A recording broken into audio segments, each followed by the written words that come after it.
The one sentence that got someone fired. Daniel arrived early that morning. He always did. Same parking spot.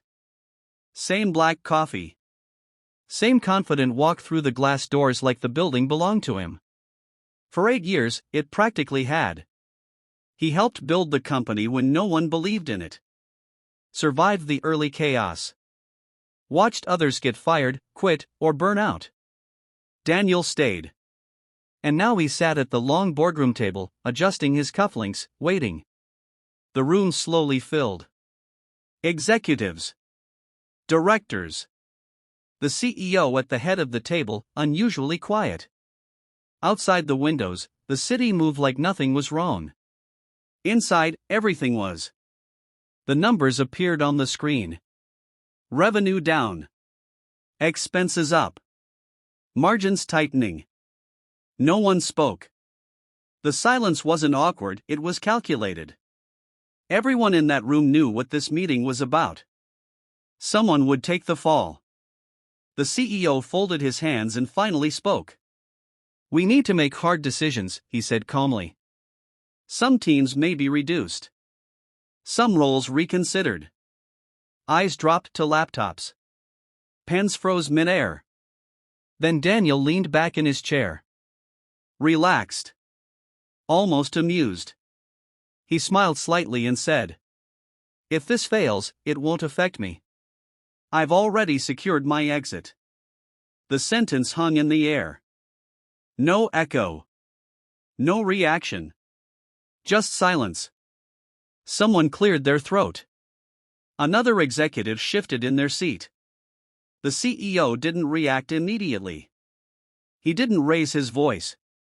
Didn't argue. Didn't even frown. He just looked at Daniel. For a second longer than normal. Then he nodded once and said, "Let's take a short break." The meeting ended early. That had never happened before. Daniel didn't think much of it. He checked his phone. Responded to a message. Finished his coffee. He'd spoken the truth. And truth, he believed, was power.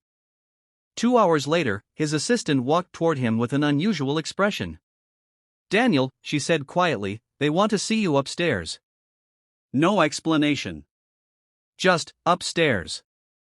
The room was small. Too small for someone at his level. HR sat on one side of the table. The CEO on the other. No pleasantries. No small talk. The CEO spoke first. "Your role is being terminated effective immediately." Daniel laughed softly. "Is this a joke?" HR slid a folder across the table. Severance papers. Access termination notice. Exit instructions. Daniel's smile faded. "Why?" he asked. The CEO leaned forward. "Because when things get difficult," he said calmly, "we need people who sink or swim with the company." Then he paused. "And you made it clear you already had a lifeboat." Daniel tried to respond. Tried to explain. But the decision was already made. By the time he reached the parking lot, his access card no longer worked. His email was disabled. His name was gone from the internal system. 8 years. Ended in one afternoon. Because of one sentence. That evening, Daniel sat alone in his apartment, replaying the moment. He hadn't insulted anyone. He hadn't threatened anyone. He hadn't broken any rules. He had simply revealed the truth too early. And in rooms like that, truth is only valuable when it's controlled. So remember this. Careers don't always end with mistakes. Sometimes they end with honesty. And sometimes, one sentence is all it takes.